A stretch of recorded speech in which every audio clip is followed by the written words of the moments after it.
Bismillahirrahmanirrahim. Assalamualaikum warahmatullahi taala wabarakatuh. Alhamdulillah rakan-rakan sekalian, setelah sekian lama kita menanti, akhirnya jodoh bertemu kembali.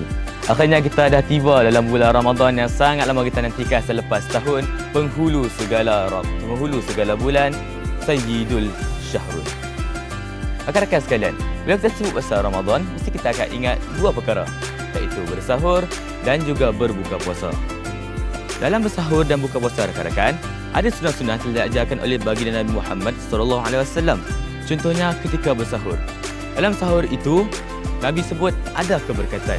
Seperti mana sabda Nabi Muhammad SAW, "Tasahharu fa inna fis sahur barakah."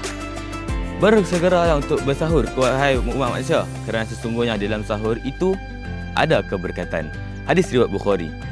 Dalam hadis ini dapat kita simpulkan yang sebenarnya dalam sahur itu bukan saja kita makan untuk alas perut, bukan saja makan untuk kenyangkan perut, tapi kita juga bangun untuk dapat keberkatan Allah dengan cara kita beribadah, berzikir, baca Quran dan sebagainya. Yang kedua pula rakan-rakan sekalian, sebagai pelajar, saya selalu lihat kawan-kawan saya apabila azan je maghrib, mereka akan terus tibai semua makanan di depan muka. Ada nasi, satu pinggan penuh, tibai. Ada cawan, satu jug penuh, tibai. Ada air, tibai. Semua mereka tibai. Ini tak bertepatan dengan sunnah Nabi Muhammad SAW. Seperti mana hadis riwayat Anas bin Malik, kana Nabi SAW yuftiru qabla shalah ala rutabat. Sesungguhnya Nabi Muhammad SAW itu berbuka sebelum solat dan berbuka dengan rutabat ataupun kamar yang basah. Lepas ini kita dapat simpulkan yang sebenarnya Nabi Muhammad baginda akan berbuka puasa sedikit sahaja sebelum solat, iaitu dengan rutab, tamar yang basah dan beberapa teguk air.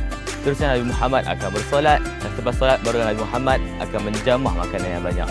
Ini juga bertepatan dengan kajian saintifik.